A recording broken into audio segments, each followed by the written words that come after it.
Welcome, ladies and gentlemen, to a new ACE tutorial. Today we're going to be talking about vector versus raster graphics and some of the top, and I should mention free, apps for both. Right after the intro.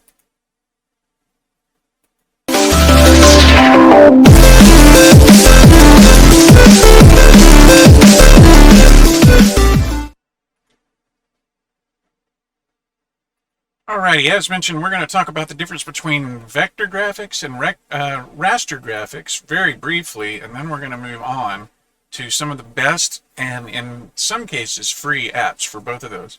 Quickly, the differences between raster apps and vector apps, okay?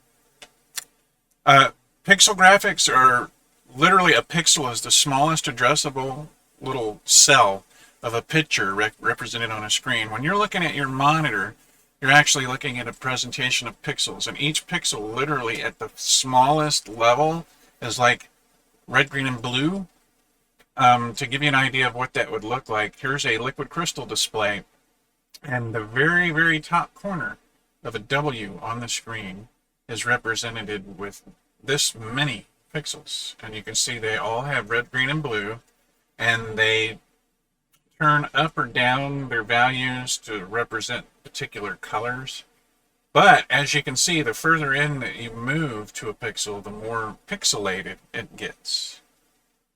So basically a pixel is like there's a thing called a bitmap. In graphics, their raster graphics are made out of a bitmap. Now each one of these pixels that you see can hold bits of information, such as, you know, I want the red to be at this particular strength, I want the green to be at that particular strength, and so on. And these bits require space. That's data. It requires space to save. So the more pixels in an image, the bigger the file is. And so a bitmap is like basically a gigantic graphic of telling the pixels where they are and what color they are and whether they're on or off, 0 or 1.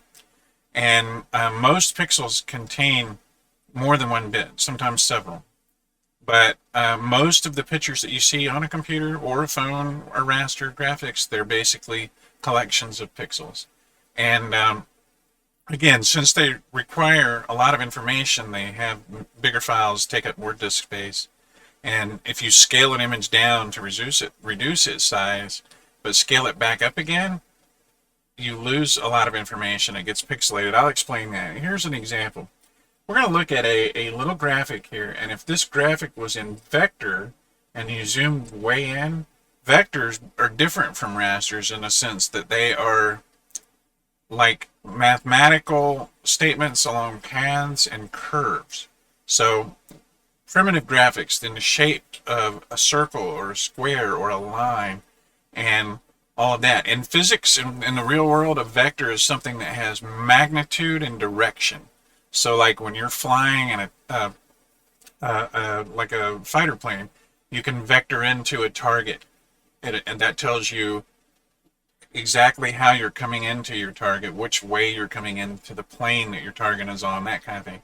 So a vector is basically mathematical information that tells you how you're approaching something or what curve you're following or what path you're taking to get there. And so vectors are small mathematical statements rather than bits of information. So saving a vector file is a much smaller, much less data. When you have a bitmap, if you zoom way in on a bitmap, and for example, a photo is a bitmap. If you zoom way in on a computer, it gets pixelated like this. Whereas a vector, you can probably zoom in on that like 100,000 times and it'll still be looking just like that.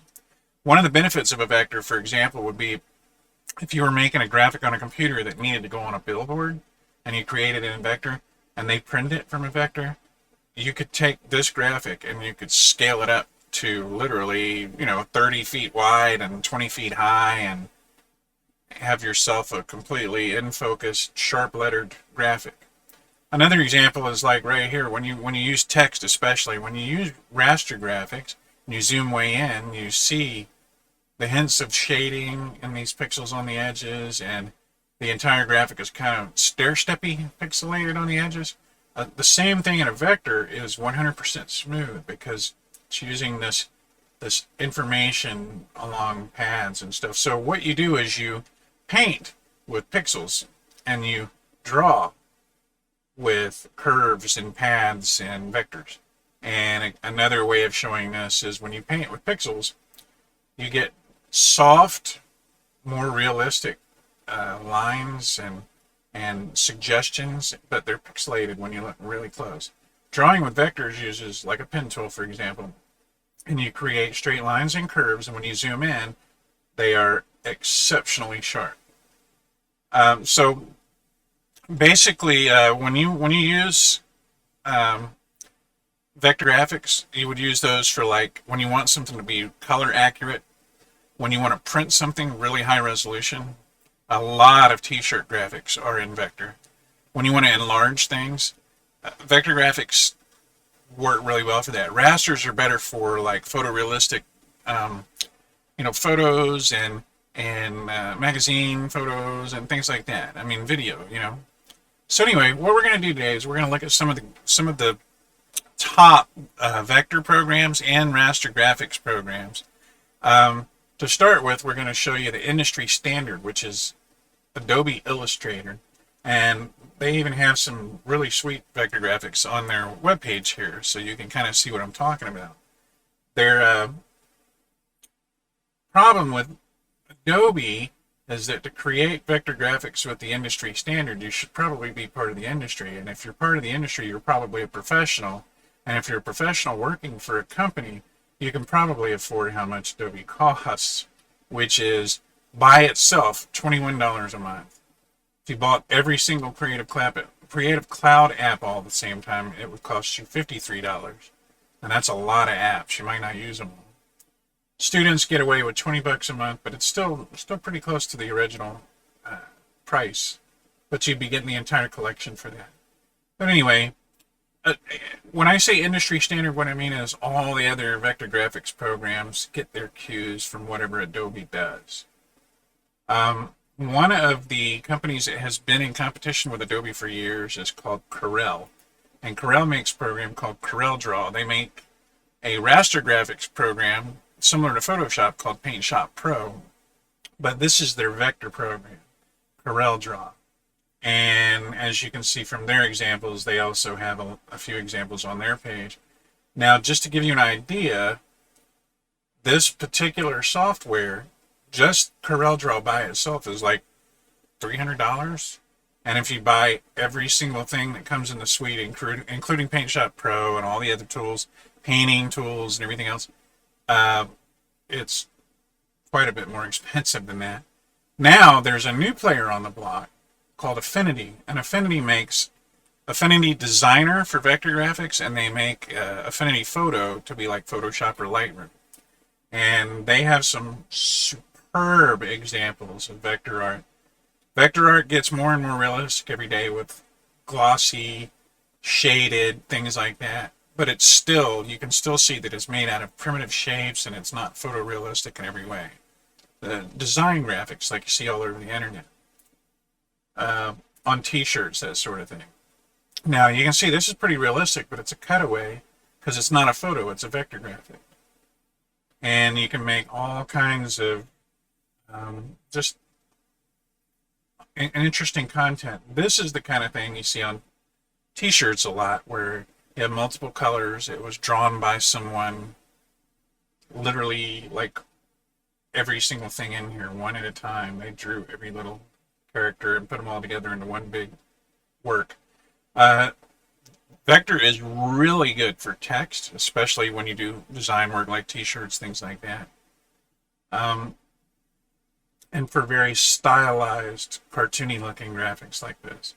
And as you can see, Affinity says 1,000,000+ % zoom. So you could zoom in on this vector. I'll show you how much you can zoom in on vector. But you can use it for things like maps and icons and very sophisticated typography. This is A, B, and C, but you can see they're made out of vector graphics. And vector graphics, as I said, they translate very well to printing. They're very high resolution. And the great thing about Affinity products, $49.99 and it's yours for life. No subscription. One-time fee is not several $100s, it is $50. All right, and then there's a free version of all of these. It's called Inkscape. This is an open source free program. We have Photoshop open source program called GIMP, if you're familiar with that. Inkscape is kind of like GIMP, but for vector graphics. And much like GIMP, it is very much trying to be industrial and professional. So the learning curve on Inkscape might take you a little bit to figure out, to see where you can go with it and what you can do with it. You have to understand the tools to really be able to do anything with it. So I've gathered a couple of free tools off the internet that I thought you might find interesting. And these two, in order, are my two favorite vector graphics apps. One is called Gravit Designer. Now, Gravit Designer has a free version and a pro version. I believe the pro version is $49.99 a year, and can do so much. But Gravit Designer, even free, it's a great vector design app, but it can do a lot more than vector design. It can do what are called web and UI, or user interface. It can also do image and photo editing, but there's something that it does that I really love that we'll get to here in a minute. But as you can see, it's made for flat graphics, icons, vector art, as well as all the other stuff before. But when you actually get an account and start Gravit Designer, you can actually, you can download the app and work offline. Non-pro, you can work online or you can work on the app, but you have to be connected to the internet for it to work. You get all kinds of choices about what you would like to create and how you would create it. You can create from templates. Now, this is one of the strengths of this particular thing. If I want to create like a social media post, and I click on that, it gives me all these templates that are already pre-designed by professional designers. I don't have to do any work here. I can click this one and it pops up, and all I have to do is say, okay, well, I want to change the word Roadrunner.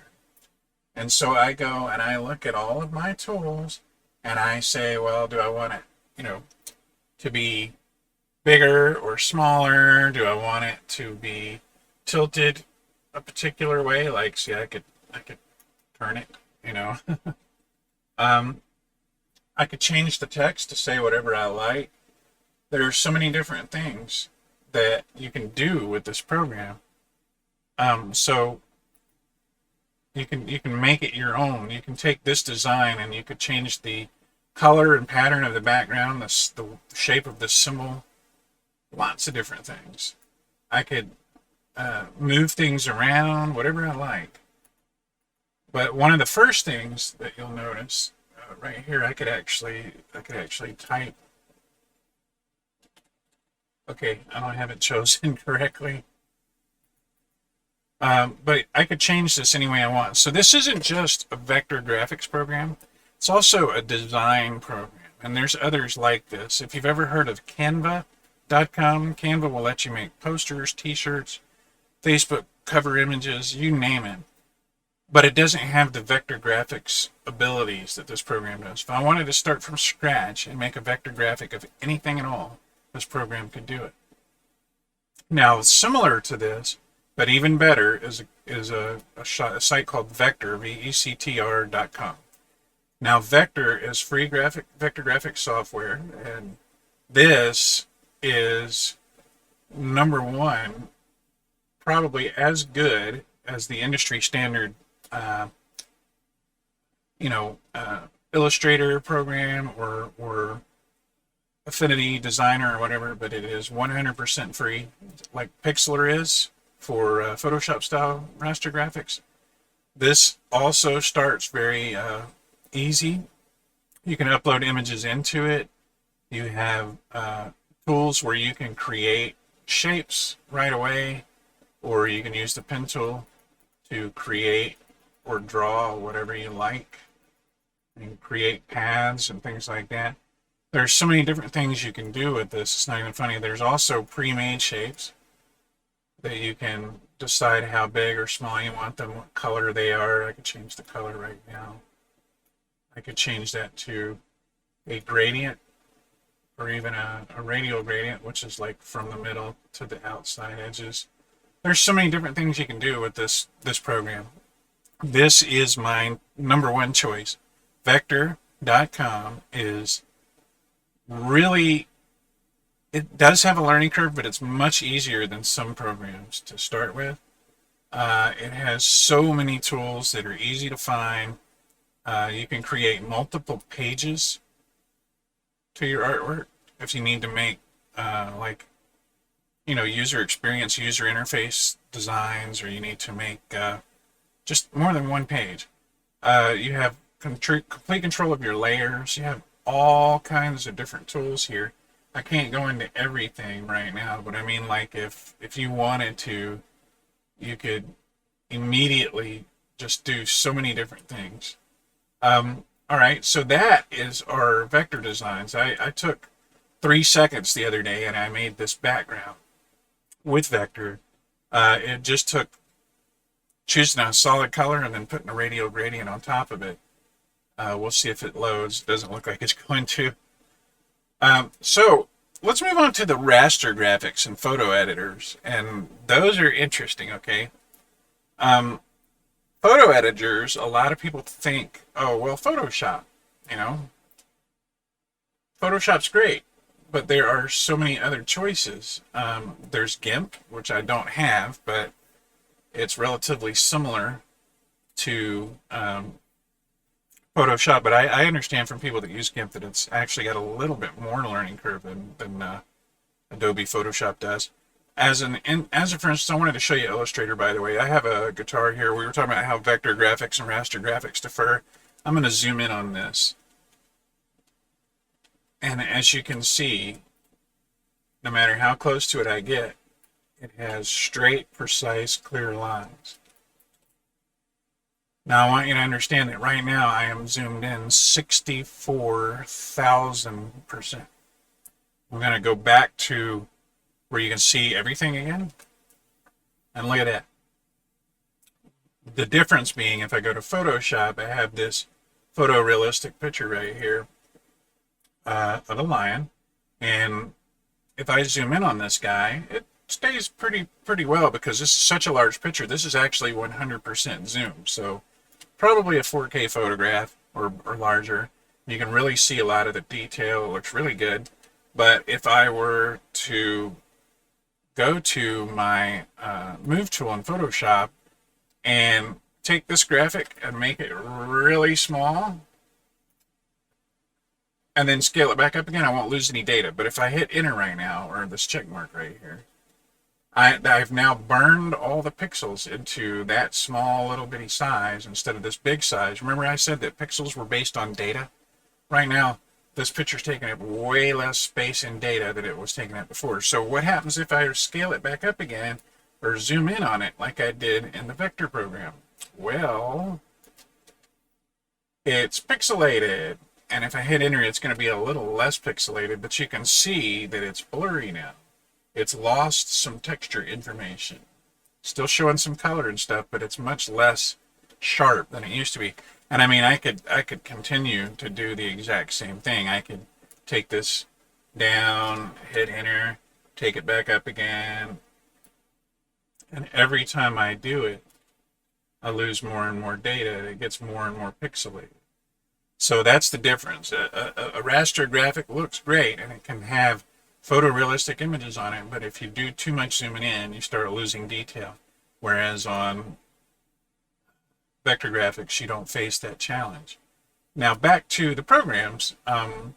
One of the photo editors that I've shown people here lately is Pixlr, and Playful Pixlr X. I don't know a whole lot of people that use that. I think if you were like wanting to do a one button thing, like remove red eye from a photograph, or just overall change the color cast or color correction of a photo to a little warmer, a little cooler, that'd probably be really easy. But if you want a Photoshop experience and you want more tools, you'll use E, and it's a little bit more advanced, but it's actually not so advanced.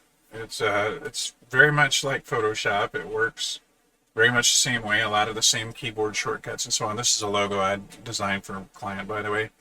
Um, and I thought Pixlr was a really good choice.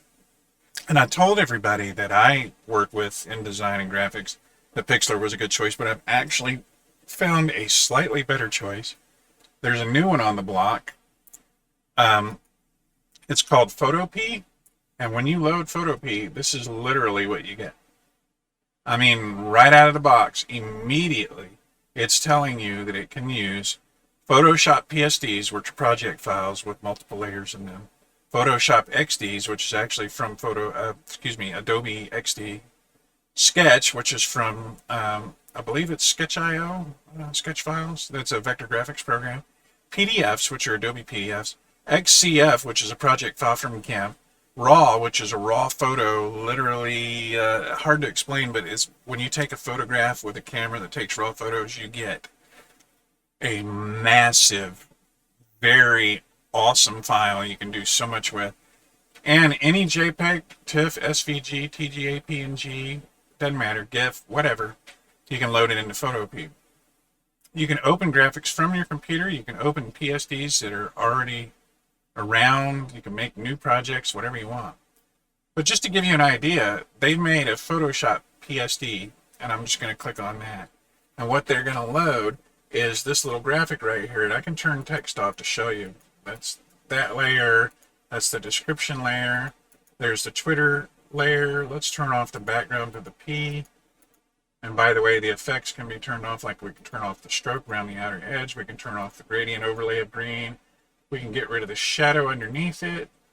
That top bar gray, gone, back. We can turn off the white background and have nothing but stuff behind it.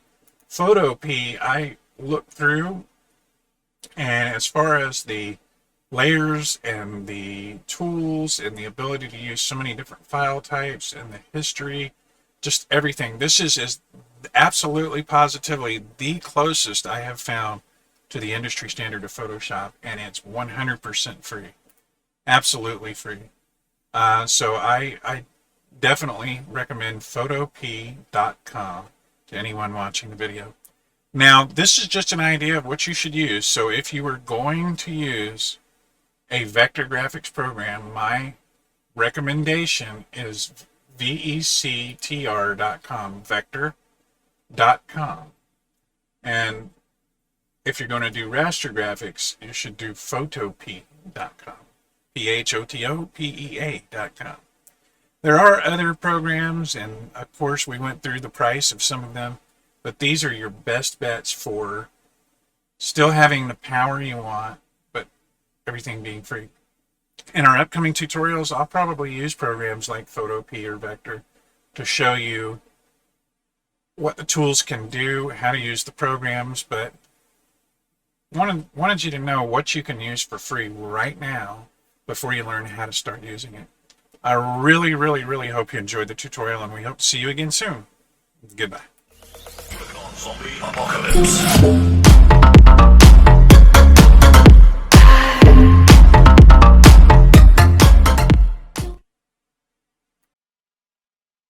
Hi there, just a little PS to Photopea. I wanted to mention that there were parts about the program I didn't even realize. You can actually log in and create an account, and what it'll tell you is that the free version has full functionality, but it does have ads, and you only get 30 steps in your history to step back if you make mistakes, which is plenty enough for anybody. But if you go premium, you get 60, you don't have any ads of any kind anywhere, and full functionality. Now, going premium costs a little bit of money. It's a subscription model. You can create teams and have many, many people on your teams. There's a thing called distributor accounts. The point is, you can spend some money on Photopea, but just getting the free account, when you hit, usually it's red up here and it says log in, and if you log in with like Google, Facebook, Microsoft accounts, whichever you use, it also has the functionality that Canva and Gravit Designer and all the other have, where you can open up PSD templates. And I wanted to show you what I mean here. There's a nice little design template right here with the Death Star on it. I'm going to hit open, And it opens in here, and look, I can turn off the Death Star, stripe behind it, any and all of the text, or just the background of the planet. I could literally go in here and choose the text tool and highlight this text and make it say whatever I want it to say. I could go to my object right here, and I could move it or change it or do whatever I want with it. So just wanted to throw that on, that this program does in fact have a lot more functionality than you see just from the front. You can obviously create free graphics with it, but now you know it also has templating and the ability to create all sorts of stuff. And just as an example, when I clicked on the PSD templates, I chose one quickly. But you can see people have made YouTube like thumbnails, and they've made all kinds of different graphics using this program for free, ladies and gentlemen, including mock-ups, things like that, which we'll talk about in a later tutorial. But I just wanted to add that to this video. Thanks a lot for watching.